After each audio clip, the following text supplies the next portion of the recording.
Shandra Colón, welcome to the show. Awesome to see you again. It's been a little while. Thank you. Likewise, I'm excited.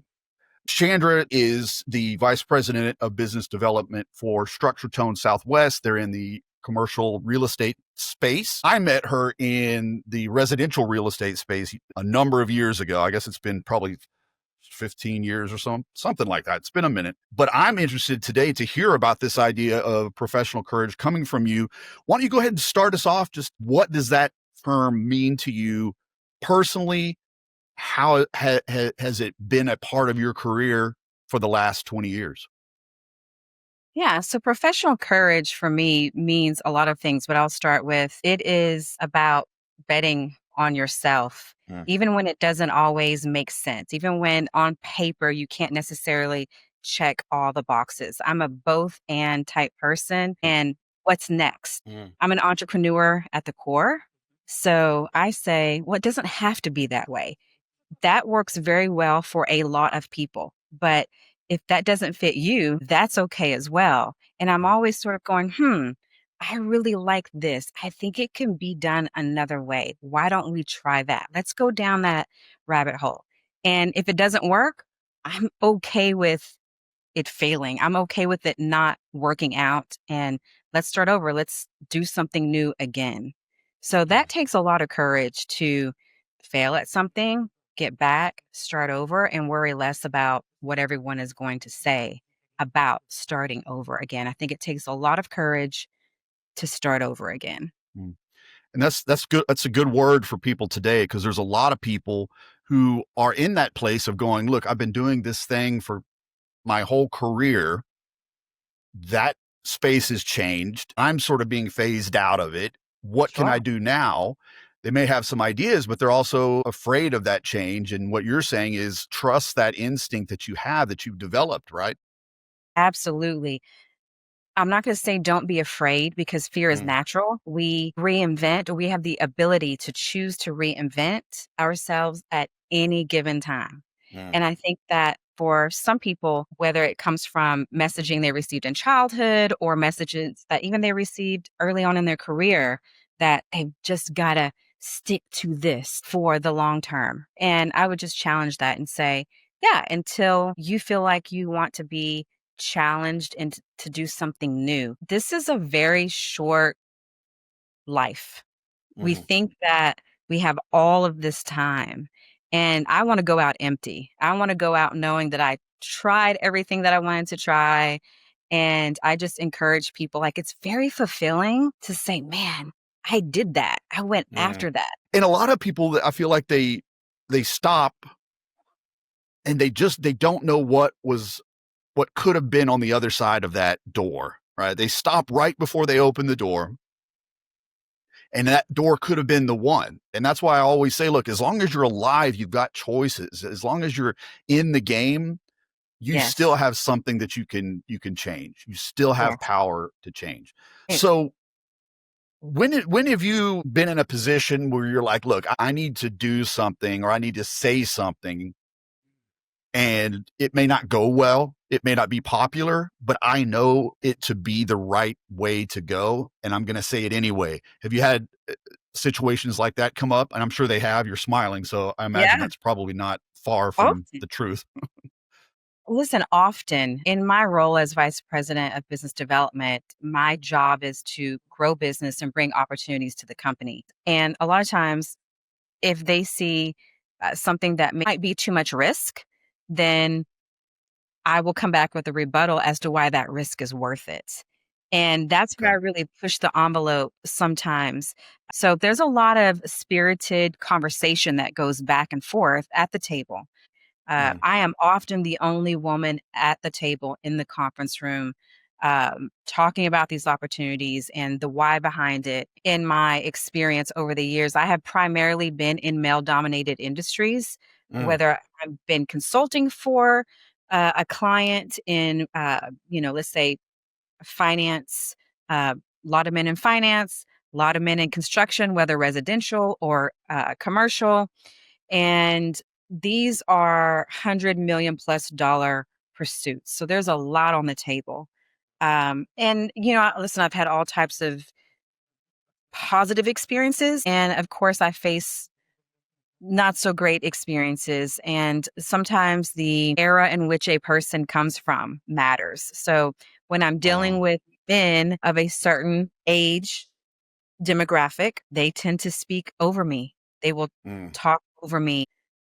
I see and face microaggressions I would say, on a daily basis from people in our industry. And sometimes they're ignorant to it. They don't even realize that they're doing it. Others, I can tell that this is an intentional jab. They sometimes feel or have an inferiority complex because I may be above them in rank and they're having to mm, take direction or feedback from me as a mm, woman. And I can tell that's what their issue is with me. It's like I'm mm, having to receive this feedback from a woman, and the feedback can be 100% on time, accurate, like the feedback that they need for us to win this thing, right? Win this pursuit, win this whatever. It sometimes, or a lot of times, I'm providing strategy.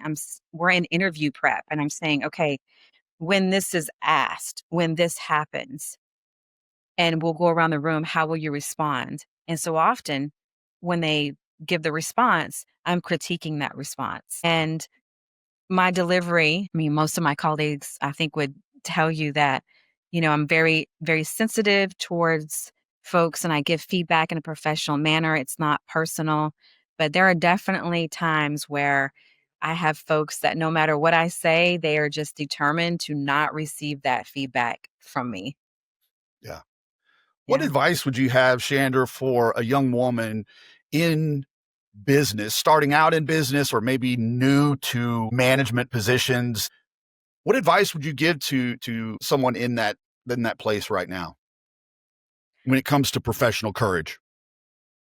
I would say honor yourself. If you're sitting there quietly and you've been asked to give feedback, questions, concerns, and on the inside, you have questions, you have concerns, or you just have feedback. And when you don't listen to that voice and you stay quiet out of fear of perception, fear of how they are going to receive it, fear of, is my feedback valuable? That constant questioning of yourself, I think, is very natural and normal early on. But Mhm. the best way to overcome this over time, and it does take time, is to start raising that hand or speaking up and saying, actually, yes, I do have a few questions. I'm still a work in progress with this very principle because sometimes you're asked from leadership, ownership, do you have any questions or feedback? And they really don't want it. They want everyone just to nod and be like, nope, we're good. Yes. And that's where I get in trouble because Yeah, I would imagine. sitting there, I'm thinking, well, of course we have questions. Of Yeah. course, of course we have feedback. Of course. And no one is saying anything. And there's that part of me that just says, okay, well, play along, Mm, go along. mm, But I can no longer betray myself sure. and sit there and be unauthentic when I'm sitting there boiling over with questions. Yeah. So ask because 9 times out of 10, the rest of the people at the table, they have the same questions. They're just Oh, not brave enough to ask.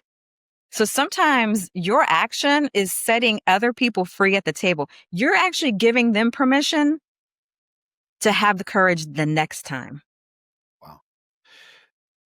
Do you feel like there's a climate still in 2025 as we're talking about this? Do you feel that there's a climate in business where men are given respect because of their title and women, regardless of their title, still have to work harder to get that equity and that respect in business? Do you feel like that's still the case in some?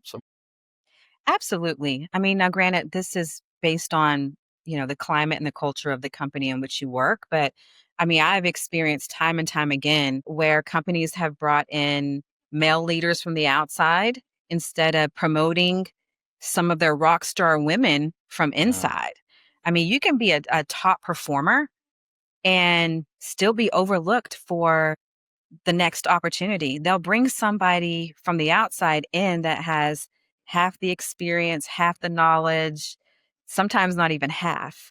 I mean, so yes, it is absolutely still happening.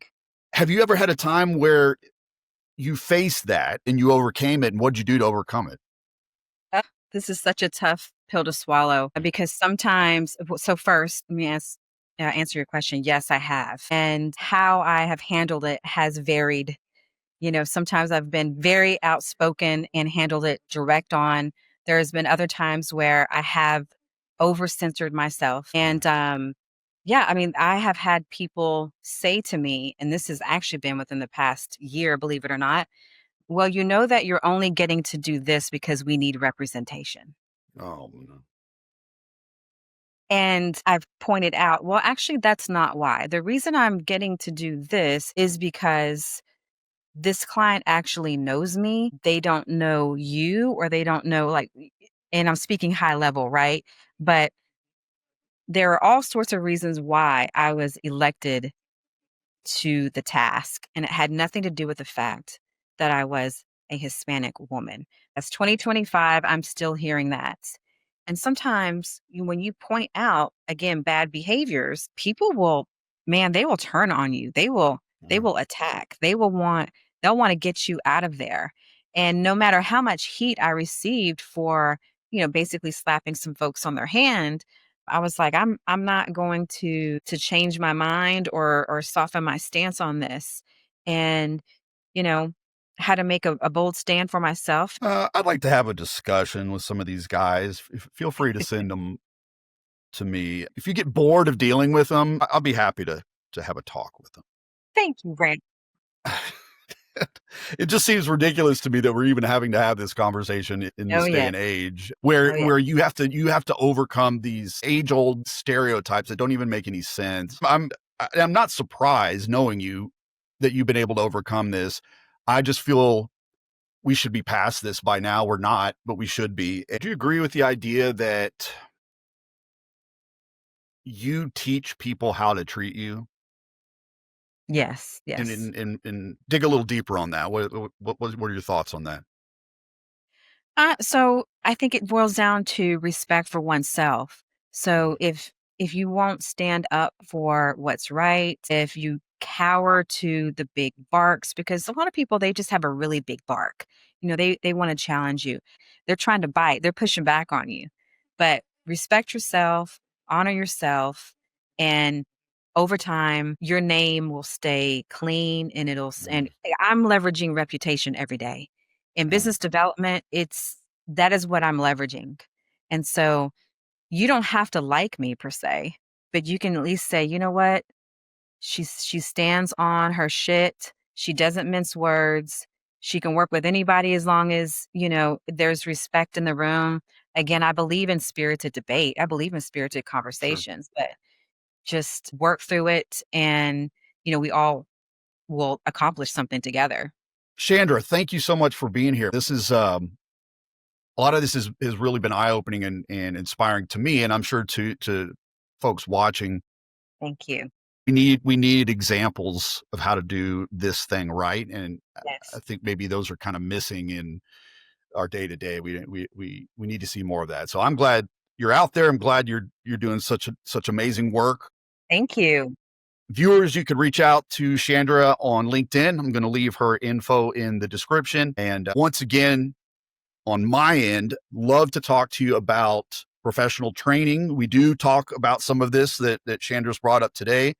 Crucial conversations, emotional intelligence, those play into this. Shandra has worked on those clearly and has achieved a great amount of success by being emotionally intelligent, by understanding how to have those crucial conversations. I teach courses on that. I'd be happy to work with you and or your team or your company on those. And you can find them at thebrandonwalker.com. But thank you, Shandra. Awesome Thank you. to see you again. Thank you for watching, and we'll see you again real soon. Thank Peace and you. love.